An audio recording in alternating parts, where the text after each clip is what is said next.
Hi girls, it's Mrs. Angie again. Okay, we're going to be doing our last couple stories for this book for our third medium. And this is going to be pages 55 through 61 and also 65 through 71. All right, first story, Mary's story, Rumbles and Roars. A cool rain fell on the daisy flower garden.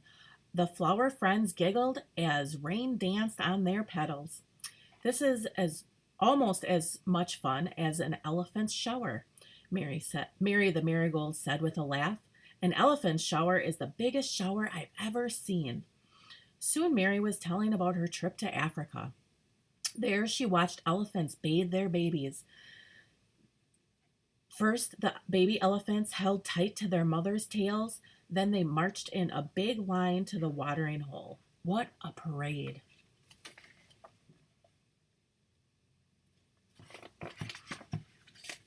When their trunks were full, splash! They sprayed cool water all over their babies. Over and over, the big elephants sprayed the babies. They sprayed until the babies were squeaky clean. Then the babies began to squirt each other, said Mary. They were playing, Vi shouted. They can play and get clean at the same time, just like us. Playing and keeping clean always makes me feel really good. Mary remembered one baby elephant who was the smallest of all. When this little elephant tried to spray water from her trunk, nothing came out. The little elephant dipped her trunk into the water again and again. Finally, only a tiny trickle of water spilled out. Did she give up? Asked Tula. No, said Mary. She kept trying.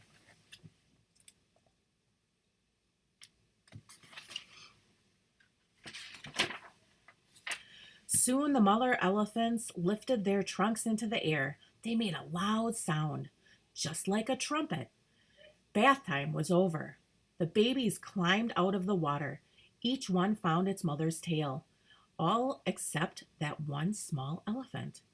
Her mother called again for the baby to come out of the water, and just then a big spray of water splashed all over the mother elephants and the little elephants too.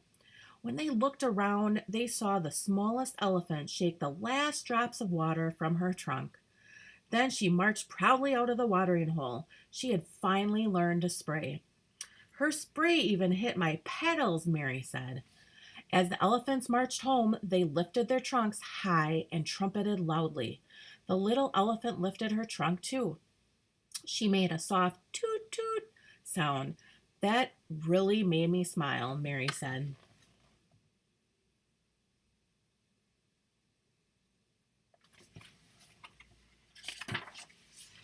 Mary told the flower friends how she saw other big animals in Africa too. She saw a giraffe stretch its long neck to reach high into the trees to munch on leaves. Just then, two big parrots flew out of the trees and I heard a mighty roar, Mary said. Was it a lion? Asked Vi. No, said Mary, it was one of the parrots. She was roaring just like the lions. Parrots copy what they hear, and guess what? She had a bright red tail, brighter than our friend Robin. Did someone say red? Cheerio, cheerio, saying Robin.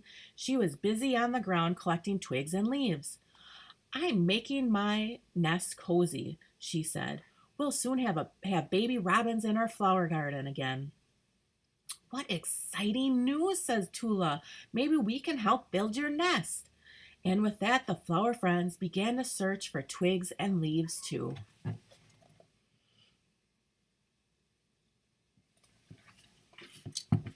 That was a fun story. Let's go to page 65. Back in the garden, home sweet home. The flower friends spread out through the garden. They gathered soft moss and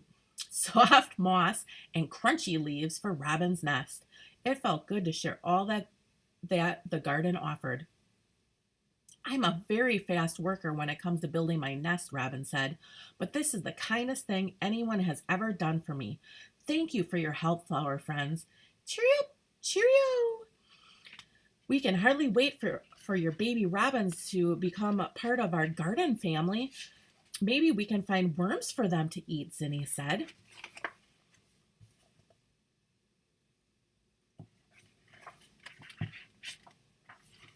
Until then, we have lots of other garden friends to help, said Tula.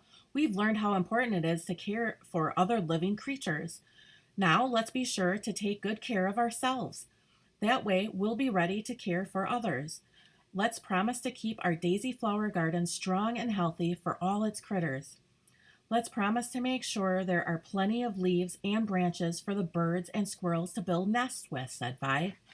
And lots of crunchy seeds for them to eat, said Zinni. Let's promise to keep fresh water in our bird bath and pond.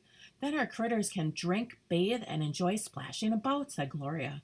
Let's promise to do our part to care for animals here at home and far, far away too. We've learned so much from everyone's stories, said Mary. It's important that we share our stories. The more we teach others, the more others can care for animals too.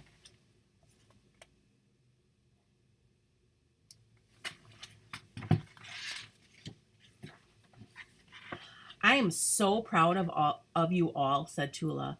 Your stories show strength and courage and how caring you are. We can be sisters to all animals, said Vi. I'm amazed at how much we learn from one another, said Mary. It makes me want to learn even more, agreed Gloria. I've never expected to feel so proud of what I can do. It was one of the best surprises ever, said Zinni. I felt really important to care for animals, said Vi, even if I was a little nervous at first. We all have lots of feelings inside us, said Tula. It feels good to share our feelings.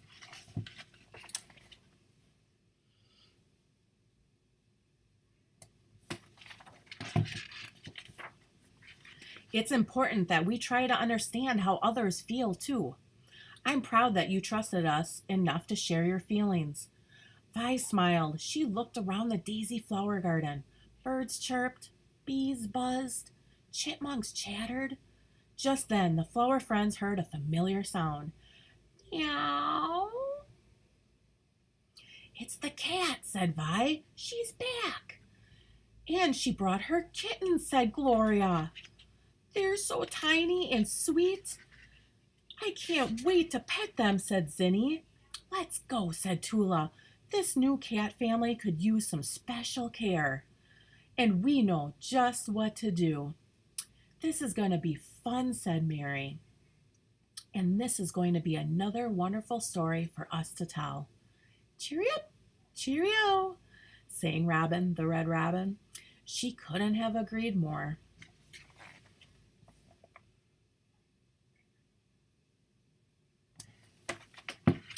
Okay, that is the end of our stories.